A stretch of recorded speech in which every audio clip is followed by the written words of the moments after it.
Salut tout le monde, ici Rémi. Disons que vous avez de l'argent à investir. Est-ce que c'est mieux de la mettre en bourse, via des entreprises, via d'autres solutions ou via l'immobilier?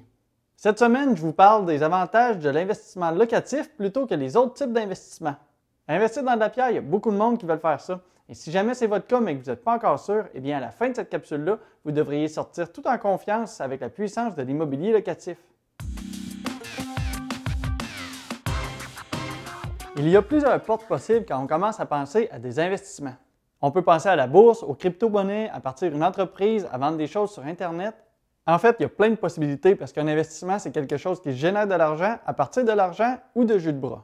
Une maison, ce n'est pas un investissement, c'est plutôt un placement, c'est-à-dire que c'est quelque chose que tu vas placer ton argent et qui devrait tenir sa valeur. Bien qu'une partie de chaque paiement hypothécaire reste bien à toi au niveau du capital, eh bien une maison, ça va aussi engendrer plusieurs dépenses, un peu comme les assurances, les taxes municipales, mais aussi les intérêts sur le prêt et l'entretien.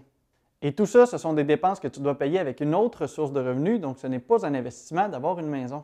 Pour être un investissement, ça doit générer de l'argent et c'est là que l'immobilier locatif, ça devient intéressant.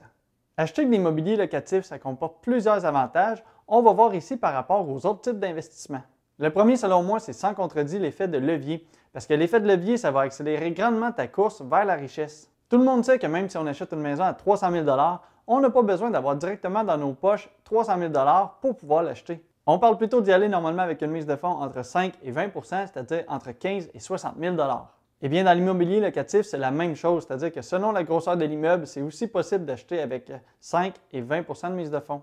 C'est donc possible d'acheter un immeuble locatif qui vaut 300 000 $ avec seulement 15 000 $ de mise de fonds. C'est ça l'effet de levier.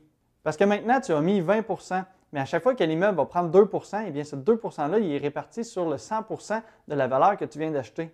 Donc en fait, sur ton investissement, c'est comme si tu venais de gagner 10 % de valeur.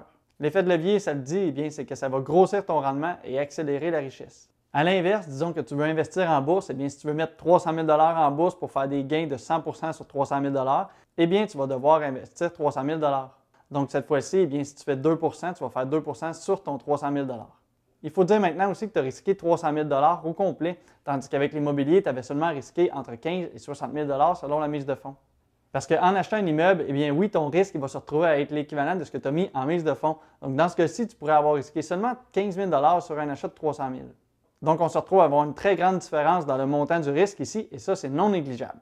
Oui, c'est vrai, c'est possible de se planter en immobilier, comme dans tout investissement d'ailleurs. Mais si jamais tu es le moindrement financièrement intelligent, eh bien ton risque dans ce cas-ci, il aurait été de seulement 15 000 $. Ton risque ici était calculé parce qu'en fait, tu auras toujours la valeur de l'immeuble pour soutenir ton investissement. Et c'est ça le deuxième avantage de l'immobilier, c'est-à-dire qu'il y a une valeur physique. À la bourse ou dans l'entrepreneuriat, c'est possible d'aller très vite au niveau de la création de richesse. Parce que la valeur est basée sur la valeur qu'une personne va donner à l'entreprise. Il va être influencé par la perception sur la capacité de l'entreprise à générer du profit. Prenons par exemple une nouvelle entreprise. Elle va développer un nouveau produit et avant même de pouvoir commencer à être rentable, il y a une grosse entreprise qui voit cette start-up-là et qui décide de l'acheter pour 200 millions de $. Imagine-toi, tu viens de créer une entreprise et même pas encore rentable et tu te fais déjà acheter pour 200 millions de $. C'est vrai qu'en immobilier, tu ne verras jamais quelque chose comme ça. On va maintenant s'intéresser aux possibilités, c'est-à-dire qu'une fois que la grosse entreprise a acheté la plus petite, eh bien, elle va développer le produit et elle se rend compte que finalement, il n'y a pas du tout l'attraction qu'il pensait et elle va devoir arrêter ce nouveau créneau-là. Eh bien, l'entreprise va maintenant perdre 200 millions de valeur parce qu'elle a acheté une valeur perçue sur son potentiel et non sur une valeur physique. Donc, comme maintenant le produit ne génère aucune attraction, eh bien, personne ne va vouloir acheter l'entreprise parce que sa valeur perçue va être proche de zéro. En immobilier, si tu achètes un immeuble qui vaut 300 000 et que tu l'achètes 300 000, eh bien, si jamais tu te plantes ou bien que tu veux tout arrêter, eh bien, tu pourras revendre l'immeuble à 300 000 $ parce que la valeur est basée sur du solide, est basée sur du bois, de la pierre et des comparables. Dans l'immobilier locatif, il y a quand même une petite part de valeur perçue. C'est-à-dire que même si tu construis un immense immeuble pour 10 millions avec 100 logements, eh bien, si tu le construis en plein milieu d'une part avec aucune route accessible, ça se peut que personne ne voudrait le racheter pour 10 millions. Donc, c'est vrai que dans ce cas-ci, tu risques de perdre, mais dans la grande majorité des cas, eh bien, la pierre vaudra toujours quelque chose.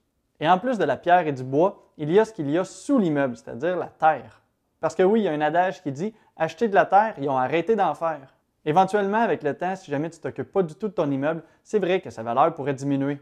Mais pour le terrain, la valeur va toujours augmenter parce que le nombre d'humains sur la planète grossit, mais la planète, elle, ne grossit pas. Chaque parcelle de terrain devient donc super important, soit pour pouvoir loger les gens, soit pour pouvoir les nourrir, soit pour pouvoir gérer les déchets ou tout ce qui vient avec l'activité humaine. Je veux dire ici un autre avantage qui est aussi un désavantage en même temps. Ça va prendre de l'argent pour les mises de fonds, c'est donc une barrière à l'entrée pour plusieurs. C'est pas comme sur Internet où on peut commencer avec rien, ou en entrepreneuriat où on peut commencer avec vraiment pas beaucoup. C'est donc oui un désavantage parce qu'il va falloir de l'argent pour pouvoir commencer, mais c'est aussi un avantage parce que la barrière à l'entrée fait qu'il va y avoir moins de personnes pour faire de la compétition.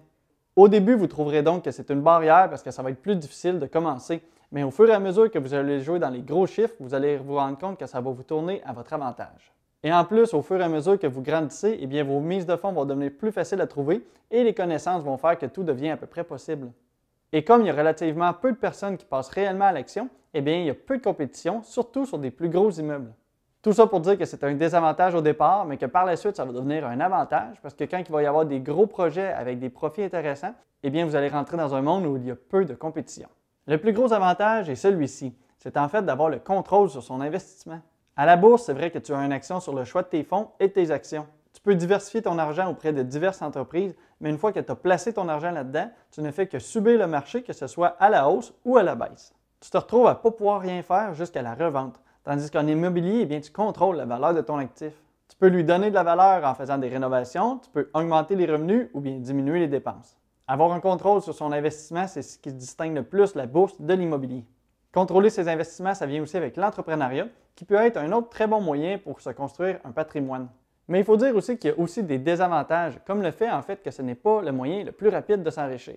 À peu près toutes les plus grandes fortunes du monde se sont faites au travers de l'immobilier, oui c'est vrai, mais en même temps ils se sont faits au travers de plusieurs générations.